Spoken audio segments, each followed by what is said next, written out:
It's a football Friday. Bear with us. We are going to get into Lions and Rams end of the hour. We've got picks at 6:35 and then a deeper discussion on Sunday's matchup in Los Angeles. Bear with us because this week has been thrown for a loop with everything with Chiron Moore and Michigan. And a headline yesterday from Yahoo, Warde Manuel expected to keep his job. There were a lot of phone calls yesterday. Second layer to the story beyond Chiron is what is going on at Michigan? The culture in this athletic department. You know, I mean, when we talk about the integrity being eroded, the Block M and the brand being soiled, this isn't the first instance. And as I look at a headline on Free Press, the Detroit Free Press has all the Michigan athletic scandals and embarrassments under Warde Manuel, and it is a read. Scrolling. Xavier Simpson crashing Warde Manuel's wife's car, lying to police. Scrolling. Mel Pearson fired after Michigan hockey misconduct. Scrolling. Matt Weiss fired. Indicted for hacking computers to spy on women. Scrolling. We have multiple NCAA improprieties, infractions, penalties, $30 million in fines. Scrolling. Cheating now on and off the field. Scrolling. Why is Warde safe in all of this? And even as we unraveled the Chiron story, the fact that this staffer saw her salary nearly double, does that approval have to go through somebody in a leadership position in the athletic department? Did nobody flag this when the worst kept secret was these two were hooking up, but no credible investigations could connect them? Well, why is she getting a 55% salary increase? Ask yourself, listening out there, if you go to your boss, you have the same title, you're the assistant to the head football coach, you're one of the people, the right-hand people, the same job. Is anybody else out there getting nearly a doubling of their salary? Nobody wanted to flag that or ask any questions? I do question how thorough the investigation was. I do question the overall erosion of the Block M under Warde Manuel, and I openly question why he still has a job today. 248-539-9797. We can get some phone calls and we can get some ticket text. John, I know this drives you crazy, all the eroding of the Block M. It does. It's sickening. I mean, literally, when I saw the initial breaking news, Chiron Moore has been fired, and then you read why, and then you hear everything that's happening on Wednesday night as it continues to go on and on and on, and you're trying to think, okay, well, is this real? And then it's confirmed it's real. And then is this real? Well, then it's confirmed it's real. Like, yeah, it's disgusting. And, you know, I know, Heather, you had the news story about the president's email. Oh, yeah. And it appears like there may be more to this story, and that he and the investigative firm that they've hired is still looking into everything that's going on. It said the investigation is Continuing. still going. Yeah. Yes. What do you make of, Heather, you had it in your news, the Warde Manuel, there wasn't HR when they dismissed Chiron. Was that in the news today? I read that, correct? Yeah, Nicole Auerbach had that story. HR wasn't present, and they didn't have security there. Oh, Yeah, no, I didn't have it in my news. Oh, but okay. That would be Maybe it was proper an update. proper protocol. Like if somebody got whacked here, there would be the presence of somebody to walk them out. A second person. It probably wouldn't be a local HR person at this point in our situation. I would imagine Michigan still has local HR people because they're not outsourced to U of M Dearborn or something like that. Yeah, I don't know. I mean, I've never been in that situation, so I haven't. They're setting up proper protocol to fire somebody, which is putting a stain on Warde Manuel for not following proper protocol. Well, there's no doubt in my mind that story came out because someone is trying to put more pressure on Michigan leadership to fire Warde Manuel. The instance itself, I don't actually know what the legal obligation is in that spot. People say if Chiron knowingly had mental health concerns, should Michigan have done more? Michigan can't babysit him. Like, once he's dismissed, they're not going to like hold his hand, take him home, open the door, sit him on the couch, and then sit and babysit him. Basically, at the farthest, you would make sure he left property. But he did. Right. So I don't actually know. Again, I'm calling a lot of Warde Manuel's leadership into question. This one, I'm not quite sure if this is the smoking gun or the final nail in the coffin, that an HR person wasn't present with him and tucked him into bed at the end of the night. Wojo believes this is coming from Moore's camp. They didn't fire him properly. Therefore, it put him into a state of mind. Yeah, but that's such a like. Okay, I know, so now but that's all. Okay, I get it, but I don't get it. I don't know how you could justify what he did or even try to.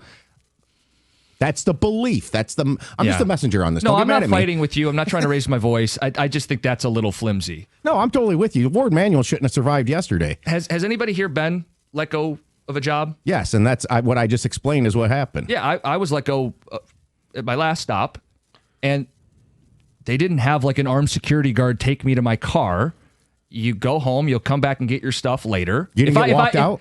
If I had done something, no, I walked myself out. And if I had done something erratic when I left, it wouldn't be their fault.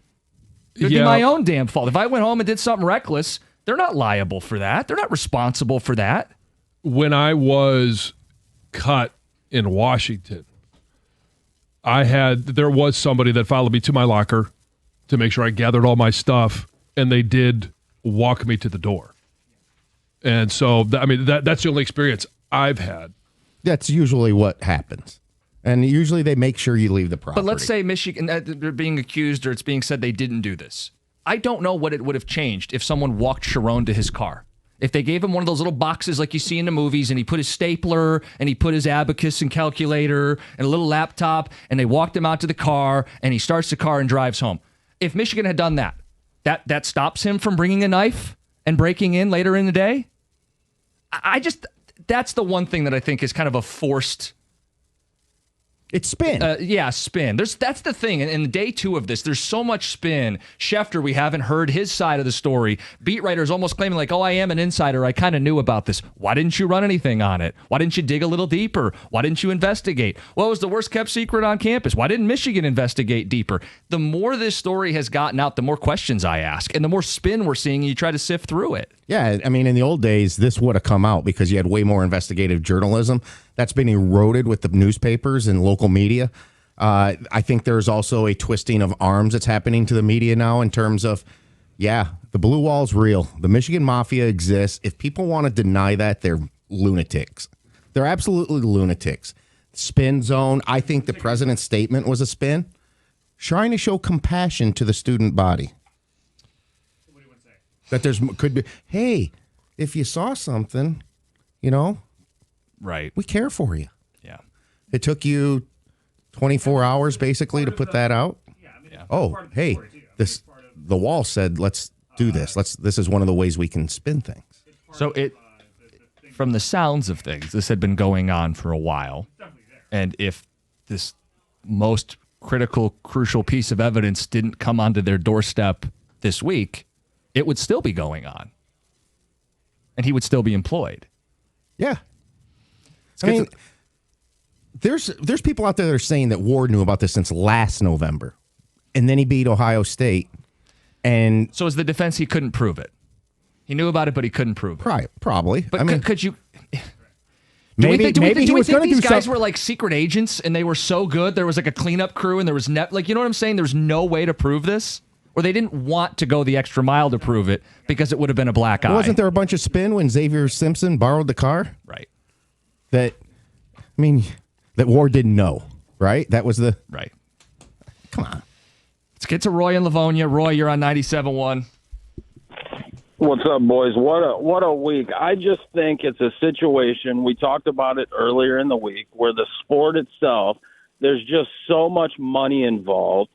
If Michigan beats Ohio State a couple weeks ago, there's no way this comes out.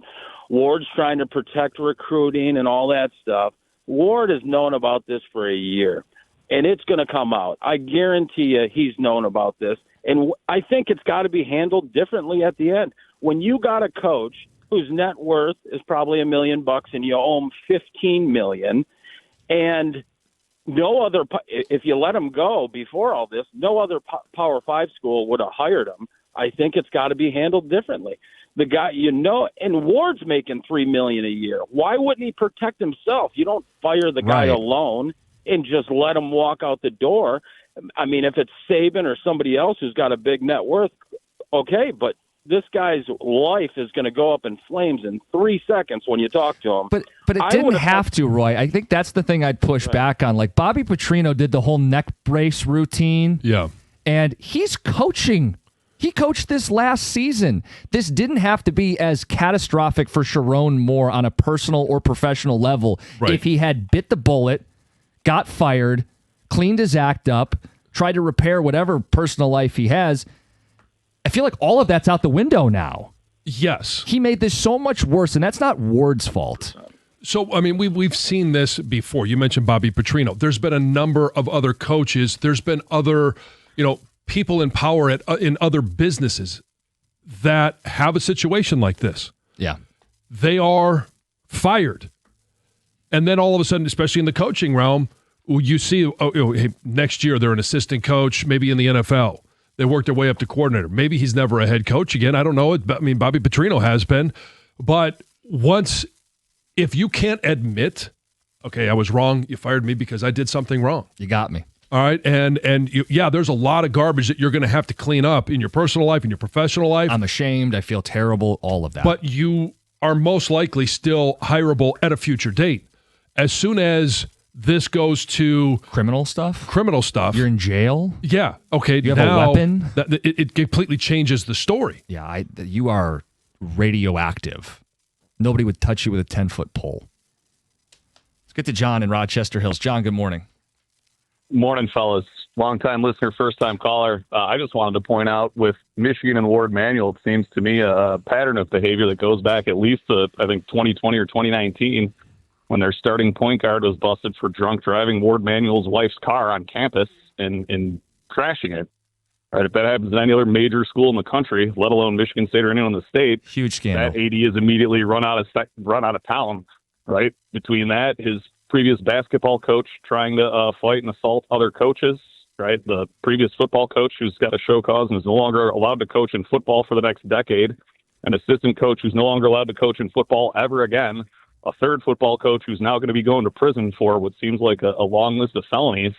My question is, how long is Warde Manuel's rope? How long of a timeline does one AD get to besmirch the reputation of what used to be the highest held reputation university in the country? It doesn't make sense to me how this guy is hanging on to his job right now. Well, and I think it's a great point. Go ahead, finish the thought. Quick aside, Jansen, when I was a Larson Rebel in '97, you came and spoke to us at our 8th grade football fire-up speech for a pep assembly. Still one of my all-time athletic memories that I will cherish for the rest of my life. Your dad was a band teacher at my middle school. Great guy. I just want to say I appreciate you for that. Thanks, man. Appreciate it. It's a much nicer note to wrap the phone call up on. Hard pivot. With Ward, is it 6, 7? Hard to keep track. I didn't mean to just do that. Is it 7 coaches who have been arrested under his leadership? Like, it's not, we hired one bad dude. Like, you've employed people who have gone out and committed crimes and gotten arrested. And it's not like, it's just one program where we've had issues. It's just this rogue football program. You've had issues with hockey and basketball too. It's spanning across your department. The Block M used to stand for something. The fact that it doesn't, under your leadership, calls your job into question. It's 97.1.